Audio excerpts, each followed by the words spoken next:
Hey, welcome to my channel, welcome to this video. My name is Jessie and I'm so excited to do this video today because it is a DIY and I love doing DIY things. And I have not done a DIY video in years, so the fact that this is going to be a bookish themed one just makes it perfect. I'm very excited to show you guys how to make these mini books. Earlier this year I did make a whole entire mini library. If you have not seen that video, I will link it in the description below. It shows my whole process, which includes these mini books. So today I'm going to be showing you the in-depth tutorial on how I made these mini books. I'll show you a few little examples of what we'll be making today. They're like about 1.5 inches tall.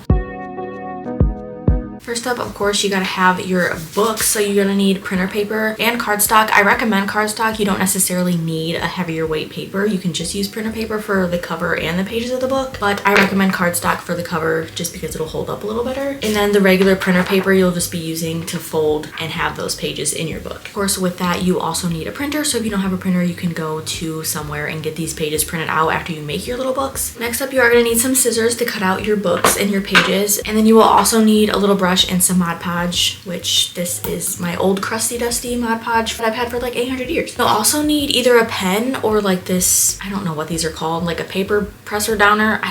I don't know the correct term, but basically any pokier thing that you can crease your books with so it's easier to fold. Lastly, I recommend using Canva. It's free. You can just have your little document, which I will show you how to do all of that in Canva. It's just a website you can use. You can download the app on your phone too if you want to do it on your phone. I recommend using the computer because it's a lot easier. A computer's just better to get the sizing and get everything to the way that you need it to be. And then of course, you're gonna need some books to make your mini books. I have a few that I've picked out that I've read so far this year that I really enjoyed and that I would like to make into mini books to add them to my little library. So I have the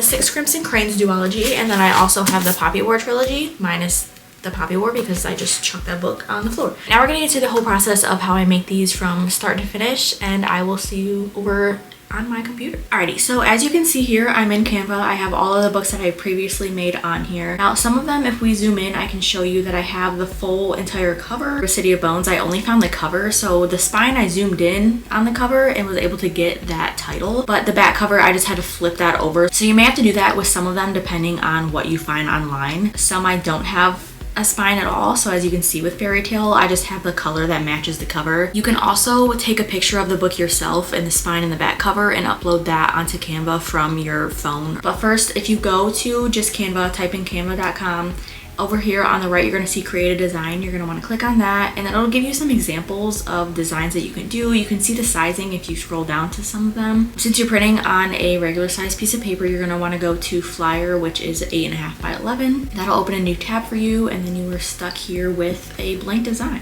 Now, to get your little book outline, you're going to want to go over to the left side handbar, go to Elements. You should see a Shapes option over here, and you're going to click on the square. And then you're going to resize this. So my books, I made them 1.4 in width and 0.9 in height.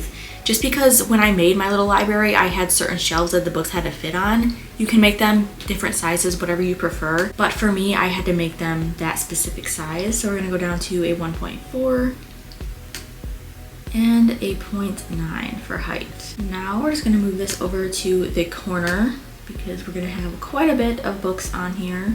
Well, you're probably gonna have quite a bit of books. I'm only gonna have 5. What I'm gonna do though, we are going to go to good old Google and we're gonna try to find the covers of these books. So you can either go on Google or I suggest going to Pinterest. So Pinterest is where I found a lot of the full covers, and there we go. See right there. So Pinterest is going to be your best friend. This is what I discovered when I was first making these books. They immediately popped up for me. So here's the Dragon Republic. We're gonna save that too.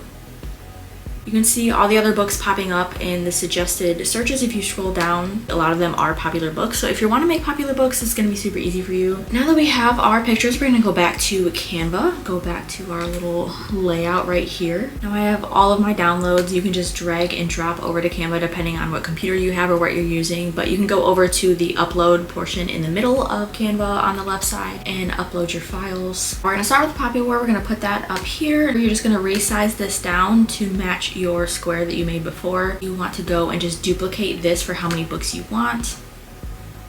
You can go ahead and do that. I'm gonna make 5, so I need another one right here. Then we're just gonna put the good old Poppy War on there. And then let me fill up my other books. Canva's nice too because you can see as you're moving your images around, it has that purple dotted line to let you know that you're lined up with whatever other shape or object you have on there. So it makes it very easy to size it down to the correct size that you need. Oh, this is a weird size. I'm gonna go try to find a different 6 Crimson Crayons cover because that one's a little bigger.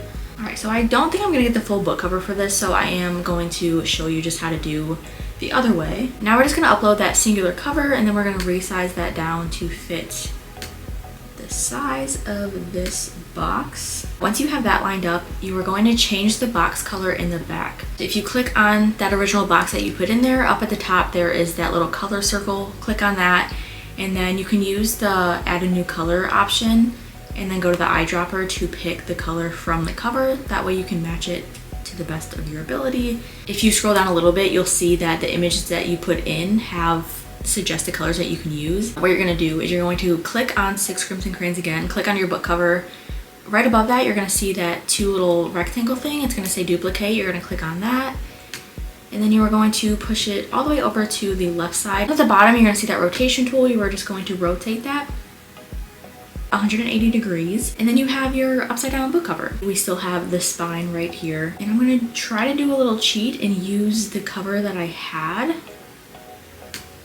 and just go ahead and crop this and try to shimmy that on in there and see what happens. So unfortunately I have to cut off the author a little bit, but that's okay because I know Queen Elizabeth Lim is the author of this book. All right, I mean, she's there. That'll work for me. I'm not too picky. If you are picky, I'm so sorry. This project might be a little rough for you, but we're just gonna roll with that. If you zoom out, you can't even tell.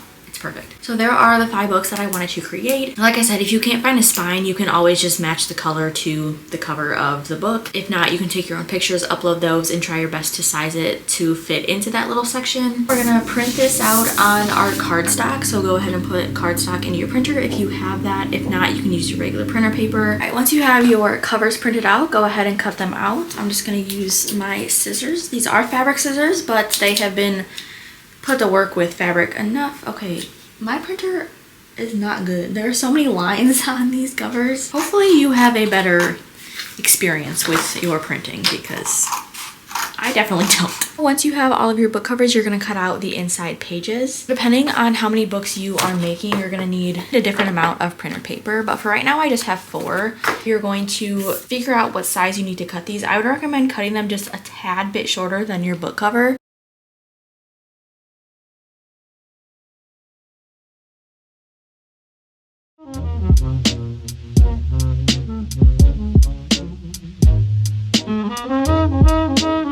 Now once you have that lined up, you're going to cut all of your pages out, stack them on top of each other so that way you can just cut them all at once. Once you start getting your strips cut, you're going to need to cut the length of the book. And then what you're going to do, you are going to end up folding this in half so you can get your pages. Go ahead and cut out multiple of these. You're going to need about 4 or 5 per book. I have all of my little book inserts right here. This is where you're either going to take a pen or one of your paper presser downers, whatever those are called. Wherever your spine meets both of the covers, you're going to crease right there. You're just going to run a pen or this over that.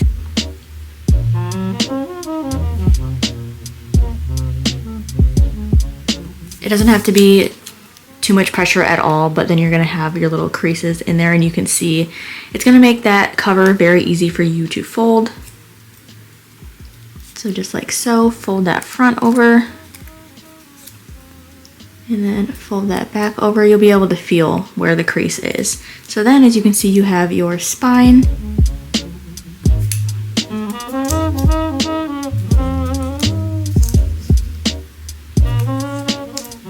This is where it's going to determine how many inserts you need. Line them up like so. You're not going to put them into each other, you're just going to stack them next to each other. But just take 4 to start off with and then grab one of your books. You're going to insert that into your book, and then if it seems, okay, whoa, that's way too long. See, a DIY is never perfect. If your DIY is perfect for you the very first time, go play the lottery because you're lucky. I gotta trim these a little bit and then we'll be back. But as you can see, 4 is a pretty good amount. It's like a nice little sandwich. After you have created a paper massacre, it's time to grab your Mod Podge so we can glue these pages in and get even more messy because Mod Podge loves to be the star of the show and get everywhere. With Mod Podge, you're gonna wanna make sure that you have something to lay down on your surface. That way it doesn't get all over your surface. Grab your brush, grab your Mod Podge, and start gluing. We're gonna take all of our inserts and line these up So that way your spine side, you will see that you have all the book inserts like that. And then what you're going to do, you are going to glue the top, the bottom, and the spine side. I don't necessarily leave these pages unglued. Whatever glue ends up on the sides that I'm putting Mod Podge on, I just let that seep onto the page side. You are going to just load this up with Mod Podge. So you will see me poking this Mod Podge in here and getting it all over the place. So you're just gonna tap, tap, tap all around. Your hands are gonna get messy, so don't be afraid of the mess. It's necessary for the final product. Now that you have this all covered, you're going to take your book cover and you're going to Mod Podge all the inside of this. And don't worry, Mod Podge dries clear, so if you get it on the cover, it's not going to affect anything. And then you're going to go back, take your inserts, line that up with the spine of your cover, and then press down.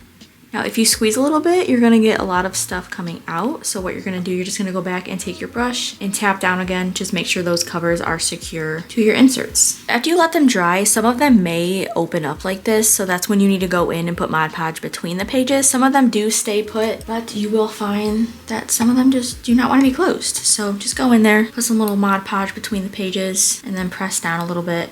This does dry pretty quickly, so you don't have to worry too much about it. But just go back, check all your books, make sure that they are secured down. That way you can place them properly wherever you want to place them.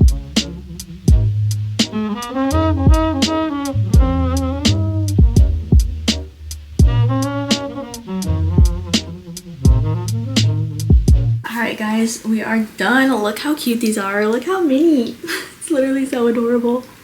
There's that. There's the real size. Now I'm going to go put them in my little library. You guys will see them in there. We're gonna switch out some books. If you make any of these, please, please, please tag me either on Instagram. I have Instagram and TikTok. I would love to see them because I think they're absolutely adorable and it's the cutest DIY for a book lover.